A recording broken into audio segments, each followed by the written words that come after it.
बहुत महंगा था, बहुत महंगा था, बहुत खर्च होता था। यज्ञ तो सोच ही नहीं सकते थे, उसका तो विधान ही नहीं था, है ना। उसको तो मना कर दिया गया था कि स्त्री के लिए, शूद्र के लिए तो सब है ही नहीं। तो यज्ञ तो करा ही नहीं सकता था सामान्य व्यक्ति घर में, लेकिन सामान्य कोई पूजा भी करानी हो तो सामान्य व्यक्ति नहीं करा सकता था, क्योंकि बहुत महंगा था।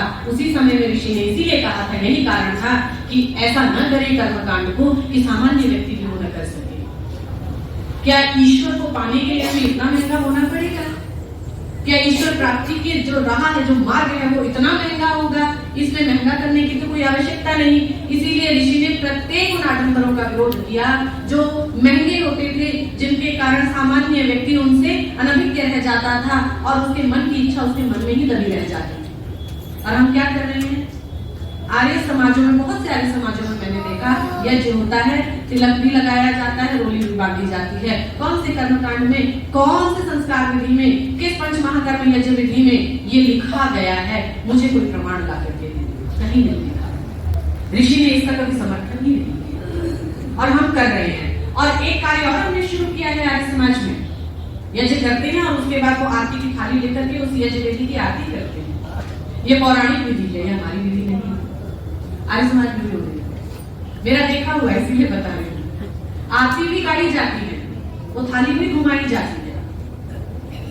और बहुत से लोग कहने को ये कह देते हैं, आर्य समाजी का विरोध बहुत, हमारी पूजा पद्धति का विरोध करते हैं, हमारे ईश्वर का विरोध करते हैं, हमारे भगवान का विरोध करते हैं, इसीलिए हमारे समाज में नहीं जाते। एक बात बताओ, जब आप, हम सभी की महिलाएं बैठी हुई हैं, आप घर में सब्जी बनाने लगे, क्या साबुत बैंगन पका देती हैं?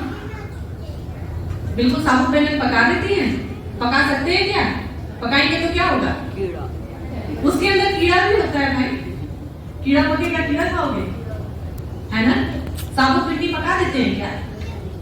एक चीरा जरूर लगाते हैं, उसको चेक जरूर करते हैं, उसमें यदि कोई कीड़ा है, उसमें कोई खराबी है तो उसको निकालकर छांट कर बाहर कर देते हैं। खंडन के बिना कदापि मंडन हो ही नहीं सकता। आप काटेंगे नहीं तो आप शुद्ध सात्विक पका ही नहीं सकते। जब तक आप खंडन नहीं करेंगे, जब तक हम खंडन नहीं करेंगे, हम सत्य की ओर पहुंचेंगे कैसे? आर्य समाज के मंचों से खंडन इसीलिए होता है क्योंकि आर्य समाज केवल सत्य की ओर लेकर के जाता है, आपको असत्य से दूर करना चाहता है, आपको सत्य ईश्वर के ही दर्शन कराना चाहता है।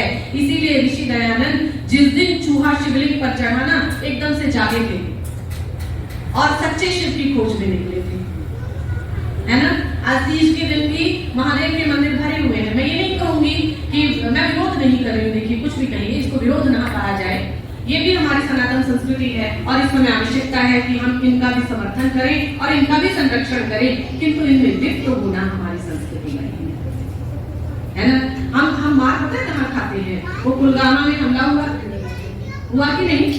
ठीक है, कुछ लोगों को तो ऑन द स्पॉट मार दिया गया, एक सेकंड का भी अवसर नहीं दिया, लेकिन बहुत से लोगों को पहले इकट्ठा किया गया, विचार कीजिएगा, इकट्ठा किया गया, इकट्ठा करके उसमें से छंटनी हुई, महिलाओं को अलग किया, पुरुषों को अलग किया, फिर हिंदू पुरुषों को अलग किया, और जो हिंदू नहीं थे उन पर कोई आक्रमण नहीं हुआ।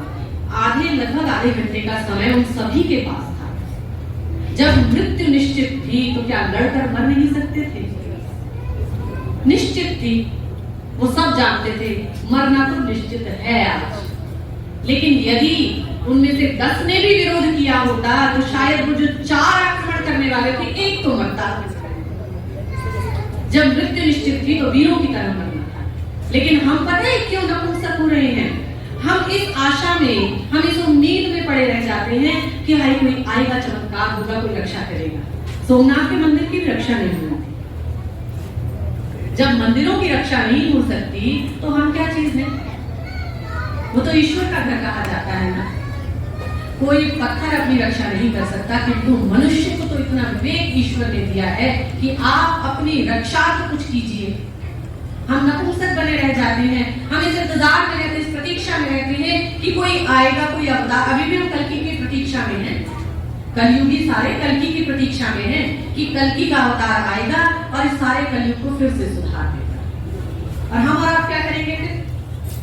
यदि कल्कि ने ही सब कुछ करना है तो हम और आप क्या करेंगे फिर? हमारा जन्म क्या केवल खाने, सोने, पहनने और उसके बाद मर जाने के लिए हुआ है? मनुष्य के जन्म का केवल यही उद्देश्य है? ऋषि दयानंद यही बताना चाहते थे, प्रत्येक मनुष्य अपने आप में विशेष है और ये प्रत्येक मनुष्य का कर्तव्य है कि यदि वो समाज हित में काम न कर सके तो कम से कम अपने और अपने परिवार के हित में तो काम करे। और वो हित कैसा? केवल भवन खड़े कर देना, उनको भौतिक सुविधाएं दे देना, यही हित नहीं होता। उनको वैचारिक और बौद्धिक विरासत दे देना, ये परिवार का हित होता है और इस हित की ओर काम करना अधिक अनिवार्य है। हमें अब इस समय सबसे बड़ी आवश्यकता है कि हम ऋषि दयानंद के बताए पथ पर चलें, उनके मार्ग पर चलें, अपने परिवार के हित की ओर आगे बढ़ें। कभी कभी हमें बोलने की आवश्यकता नहीं होती, बता करके किसी को परिवर्तित करने की आवश्यकता नहीं होती। आपके और हमारे विचार सामने वाले तक पहुंचते हैं, आपके और हमारे किए गए कार्य, हमारे तौर तरीके सामने वाले तक पहुंचते हैं और बिना कहे सामने वाला बदल जाता है। ऐसा हमारे साथ भी हुआ। हमारे मित्र, हमारे साथ पढ़ने वाले, हम कभी नहीं कहते थे कि चलो आर्य समाज चलते हैं, चलो हम सत्संग सुन के आते हैं। बस ऐसे ही आपस में एक दो आर्य समाजी मित्र हम थे, सुषमा भी बैठी हुई है, दीप्ति मेरी साथी है, दीप्ति और मैं ऐसे ही हम लोग चर्चा करते थे, हम आपस में बैठे चर्चा कर लेते थे। क्लासमेट सुन लिया करते थे, सुन लेते थे, उनमें से कुछ लोग अपने आप सहज परिवर्तित हो गए। बिना हमारे कहे ऋषि की जीवनी पढ़ी, बिना हमारे कहे सत्यार्थ प्रकाश पढ़ा, बिना हमारे कहे उन्होंने संस्कार विधि पढ़ी और आज मुझे लगता है मेरे उन मित्रों से ज्यादा बड़ा आर्य समाजी शायद कोई और होगा भी नहीं, ऋषि भक्त शायद कोई और होगा भी नहीं। एक और भूल हम करते हैं, जब हमें लगता है ना कि हम कुछ भी आर्य समाजी हैं, परिवार से परंपरा में हमें आर्य समाज मिला है, तो हम थोड़े से और आलसी हो जाते हैं, हम स्वाध्याय नहीं करते थे, है ना? मैं तो रोज सुन रही हूँ मंचों से, मैं तो आर्य समाज में जाती हूँ ना, वहां सुन करके आती हूँ, वहां मैंने प्रवचन उनका सुना था, उसमें उन्होंने ये बताया था, उन्होंने तो बता दिया। क्या आपने पुस्तक से पढ़कर क्रॉस चेक किया? हम जब रिसर्च करते हैं ना यूनिवर्सिटी में, तो हमारे प्रोफेसर्स कहते हैं कि कुछ भी सुना हुआ प्रमाण नहीं है। प्रमाण क्या है? जो पुस्तक में लिखा गया है, उसको आप कोट करेंगे, विद पेज नंबर कोट करेंगे, पुस्तक के नाम के साथ ही नहीं, पुस्तक के पेज नंबर के साथ में कोट करेंगे। आप पुस्तक के राइटर का नाम भी बताएंगे, कब संपादित हुई पुस्तक, कहां से हुई, कौन सा सन था, वो भी सारा प्रमाण देंगे, तब हम मानेंगे कि आपने जो लिखा है वो प्रामाणिक है। हम क्यों नहीं प्रमाणों की बात करते? कह दिया सामने वाले ने, मैंने भी बोल दिया, हम जाकर के घर में क्रॉस चेक क्यों नहीं करते? हमें प्रमाण के साथ में बोलना और प्रमाण के साथ में ही स्वीकार करना आना चाहिए। आर्य समाज तभी बचेगा, ऋषि दयानंद के विचार तभी बच पाएंगे जिस दिन सभी आर्य समाजी दैनिक स्वाध्याय की प्रवृत्ति अपने जीवन में ले लेंगे। आधे घंटे का समय तो हम निकाल सकते हैं और मुझे लगता है निकाल लेना चाहिए, कैसे भी करके निकालना चाहिए। हमें अपनी फिजिकल हेल्थ के लिए निकालना चाहिए, तो हमें बुद्धि की हेल्थ के लिए भी निकालना चाहिए। बौद्धिक हेल्थ भी बहुत जरूरी है। जब तक हमारी मानसिक बौद्धिक जो हमारी हेल्थ है, हमारा जो स्वास्थ्य है वो नहीं सुधरेगा, तब तक हम समाज को दिशा देने योग्य अपने आप को नहीं कह सकते। हमारे ऊपर बड़ा दायित्व है, एक बात आप जानिएगा, इस समाज में ऋषि की तो बात ही खैर अलग है, वो तो अकेले थे। जिस समय ऋषि कुरीतियों से लड़े, ऋषि अकेले थे और वो अकेला ऋषि इतने दम के साथ लड़ा कि आज भी ऋषि जीवित है। विचार, ऋषि तो जीवित है, ऋषि विजयी है, लेकिन हम जीवित नहीं रहेंगे आगे वाली पुश्तों के। सोचिए 200 वर्षों के बाद भी ऋषि दयानंद हमारे मन में, मस्तिष्क में, ऋषि दयानंद का नाम है, इतिहास बन गया उनके नाम का, लेकिन हम आने वाली पुश्तों को क्या लेकर के जा रहे हैं? हमारी 3 पुश्तों के बाद अगली जो हमारी पीढ़ियां आएंगी उनको हमारे नाम याद नहीं होंगे। मैं कभी कभी क्लास में पढ़ाते हुए जनरली ऐसे पूछ लेती हूँ बच्चों से, बेटा दादा का नाम पता है? हाँ जी पता है। बताओ, बता दिया। परदादा का नाम पता है? हाँ जी पता है। चलो बता दिया। उनसे पहले नहीं पता, नहीं, हमें भी नहीं पता, है ना? हमें भी नहीं पता। हमें पता किसका है? आप विचार कीजिए, हमें पता किसका है? जो कुछ विशेष करके गए है कि नहीं? मेरा जो ससुराल पक्ष का परिवार है, उस परिवार की उत्पत्ति कहाँ से हुई? वो जो विशेष व्यक्ति थे उनका नाम, और वो 17वीं शताब्दी के थे, उनका नाम आज भी परिवार में जीवित है, लेकिन परदादा से पहले वाले का नाम जीवित नहीं है। आप विचार कीजिए, जो विशेष है 17वीं शताब्दी के जो पुरखे परिवार है, उनका नाम तो परिवार में जीवित है, उनको तो अभी सब जानते हैं। क्यों? क्योंकि उन्होंने कुछ विशेष किया, है ना। वो कुछ ऐसा करके गए जो परिवार हित के लिए था, जो कुल के हित के लिए था, इसीलिए उनका नाम जीवित है। मनुष्य जीवित रहे न रहे, उसका नाम जीवित रहे, यही तो अमरता है, यही तो आर्य समाज समझाता है। राम और कृष्ण क्यों जीवित है? क्या भौतिक रूप में है, शरीर से है हमारे पास? नहीं है, क्योंकि वो महापुरुष थे, वो कुछ ऐसा कर गए, वो कुछ ऐसा कर गए, सदियों सदियों तक, आज तक भी राम और कृष्ण हमारे मन मस्तिष्क में जीवित रहे। और भारत भी तभी जीवित है जब राम और कृष्ण जीवित है। इसी को तो अमरता कहते हैं। और अमर होना किसको कहते हैं? कि वो अमृत पी लिया और फिर शरीर में विद्यमान रहा, ऐसा नहीं होता, ऐसा नहीं होता। और अमर व्यक्ति कई मायनों में होता है। अश्वत्थामा भी अमर है, ये तो है ना, अश्वत्थामा भी अमर है, ये तो। किंतु यदि आपको आगे आने वाली पीढ़ियों को विरासत में कुछ देना है तो इस बात पर गौर कीजिएगा, ध्यान कीजिएगा। ऋषि दयानंद हमें विरासत में बौद्धिक क्षमताएं देकर के गए हैं, बहुत सा ज्ञान देकर के गए हैं। हमें वेद दोबारा से देकर के गए हैं, जिन वेदों को असुर ले गए थे, राक्षस ले गए थे। ऋषि दयानंद ने इस भ्रांति का निवारण किया। उन्होंने ये जाहिर बताया सामान्य जनता को कि वेद यही है, कहीं गायब नहीं किए गए। तो उन सबको भ्रमित किया जाता था, उन सारे भ्रमों से हमें दूर किया। ऋषि दयानंद अकेले लड़े, हमारे समाजी बहुत है संख्या में। मैं यही कहना चाहती हूँ, हमारे समाजी बहुत है संख्या में। दयानंद अकेला लड़ सकता था, तो क्या हम इतने मिलकर के समाज की कुरीतियों से लड़ नहीं सकते? हम लड़ सकते हैं, और निश्चित रूप से हम समाज में पुनः सत्य को स्थापित कर सकते हैं। किंतु इसके लिए किसको इकट्ठा होना होगा? हमें इकट्ठा होना। लेकिन हमने क्या किया है? हमने क्या किया? स्वयं को बांट दिया है ना। कई सभाओं में हम बट गए, बुरा न मानिएगा, किंतु यह सत्य है। कई सभाओं में हम बट गए, कई संघों में हम बट गए, और हम लगातार बढ़ते ही जा रहे हैं। बापोली पानीपत की आर्य समाज पर आक्रमण हुआ, अभी हुआ है, लेकिन कौन उठ के गया? फिर से बुरा न मानिएगा, फिर दोबारा कह दूंगी, अब बिल्कुल स्पष्ट नाम नहीं ले रही हूँ, लेकिन केवल क्योंकि अग्निवेश जी के समय की वो कभी स्थापित हुई थी आर्य समाज, तो उन्हीं के जो आपस की जो उनका ग्रुप है, उस ग्रुप के लोग तो वहां तक गए हैं लड़ने के लिए। धीरे धीरे अब लोग जा रहे हैं, पक्ष में खड़े हो रहे हैं। किंतु बहुत सी ऐसी सभाएं हैं, बहुत से ऐसे संगठन है हमारे आर्य समाज के, जो उस आर्य समाज के भावन को सुरक्षित करने के लिए उनके पक्ष में वहां पर जाकर खड़े नहीं हुए। सोच के लेके विचार कीजिए, यदि केवल दिल्ली के आर्य समाज भी जाकर के वहां खड़ी हो जाए तो कौन उस भवन को हटा सकता है वहां से? कौन आर्य समाज पर कब्जा कर सकता है? वहां पर कोई नहीं कर सकता। ठीक है, कोई पीछे की बात है, कभी किसी सरपंच हो रहे होंगे वहां पर, उन्होंने जमीन पंचायत के नाम कर दी थी चुपचाप, वो कभी इतिहास की भूल है, किंतु उसको सुधारा जा सकता है। हम स्वयं एकत्रित नहीं होते, मतभेद तो बहुत होते हैं, प्रत्येक व्यक्ति में होंगे। घर में 4 व्यक्ति भी होते हैं, चारों के मत भिन्न होते हैं। आप एक पक्ष उठा दीजिए, टॉपिक उठा दीजिए, एक टॉपिक पर सभी के विचार अलग अलग होंगे। मतभेद होना कोई विशेष बात नहीं है, किंतु मतभेदों के माध्यम से, मतभेदों का नाम लेकर के हम मतभेद बना रहे हैं अपने। इसी कारण आर्य समाज कमजोर हो रहा है।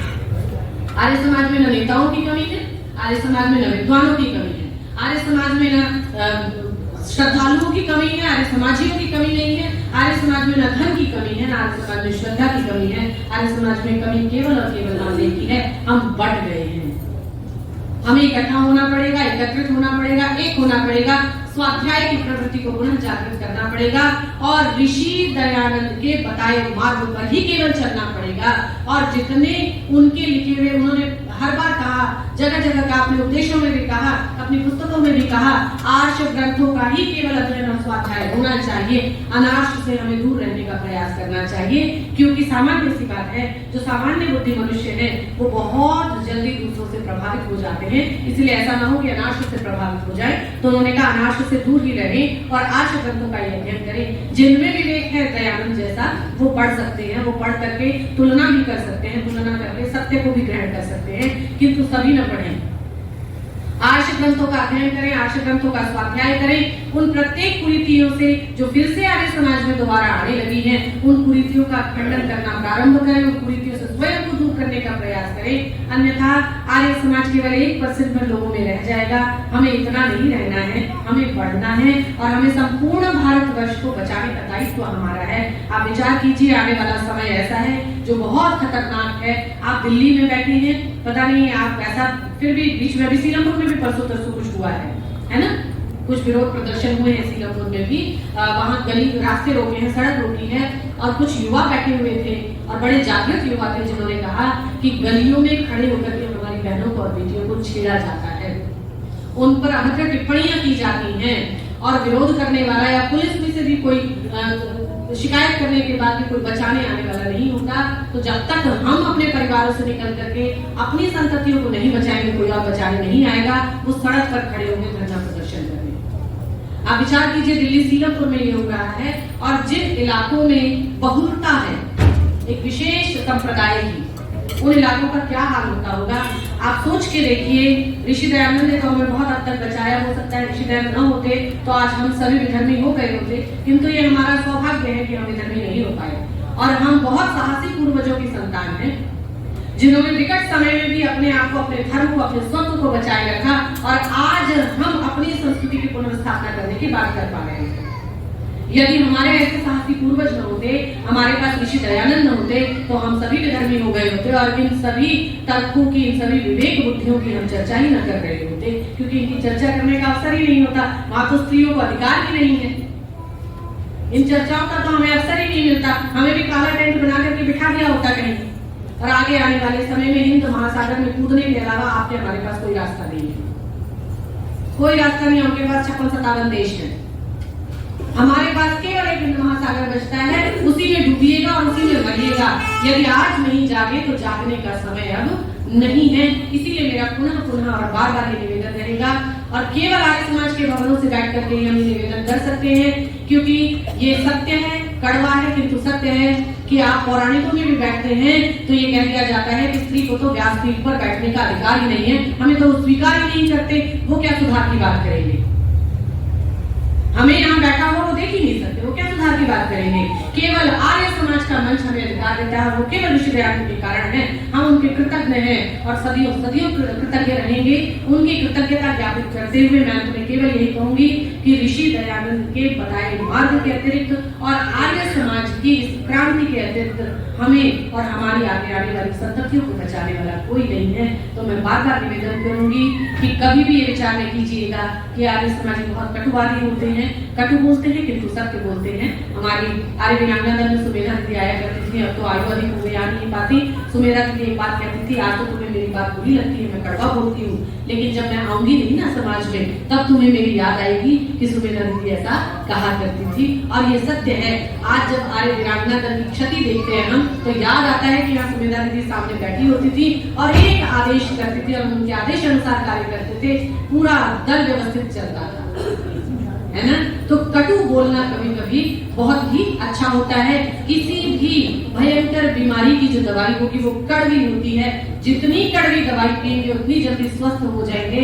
आर्य समाजों में आइए, कड़वे घूंट पीजिए, इस खंडन मंडन की प्रक्रिया से गुजरिए। जब तक गुजरेंगे नहीं, टेस्टी रेसिपी आपके सामने नहीं आएगी। जितना स्वादिष्ट व्यंजन होता है वो उतने ज्यादा काटने से, पीसने से ही शुरू होता है और वहीं पर जाकर के समाप्त होता है। बहुत लंबे समय में बनता है किंतु स्वाद अच्छा होता है कि नहीं। दाल मखनी हो गई, आपकी क्या कहते हैं उसको, पनीर की जितनी रेसिपीज हो गई, कितनी मेहनत करके माताएं बनाती है घर में। और जब विशेष कुछ ओकेजन होता है घर में आयोजन तो और मेहनत करके बनाती है, 4-4, 5-5 घंटे व्यंजन बनाने में लगाती है, क्योंकि सभी व्यंजन किससे बनते हैं, खंडन करने से बनते हैं। जितना काटोगे, पीसोगे, भूनोगे उतना स्वादिष्ट व्यंजन बनता है। उसी प्रकार से आर्य समाज के मंच से जितना खंडन होता है उतना ही सुंदर मंडन होता है, उतने ही सत्य की ओर आप पहुंचेंगे। आर्य समाज में आने से न घबराइएगा, आइए, बार बार आइए, अभ्यास के साथ में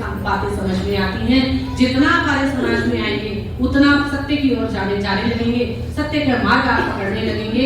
तो सत्य को यदि जानना है, अपने आप को, अपनी आने वाली संततियों को बचाना है, तो हमारे पास इस समय आर्य समाज के अलावा अन्य कोई और क्रांति नहीं है। तो इस आर्य क्रांति से जुड़े, स्वयं तो जुड़े रहें, अपने बच्चों को भी जोड़े, अपने आसपास वालों को भी जोड़े और जबरदस्ती न जोड़े। आप अपना कार्य अपना इस प्रकार से करते जाइए कि आपको देख करके लोग प्रभावित हों और कहें हमें तो आपके जैसा बनना है, चले आपके साथ चले। क्या आप क्या पढ़ती हैं, आप क्या देखती हैं, हम भी देखना चाहते हैं, हम भी पढ़ना चाहते हैं। और अपने हाथ में कुछ पुस्तकें परमानेंट रख लीजिए, अपने पर्स के अंदर रखिए। साइज छोटा पड़ रहा तो पर्स थोड़ा बड़ा दे दीजिए, लेकिन कहीं बाहर जाते हैं तो एक पुस्तक अपने पर्स के अंदर रखे चलिए।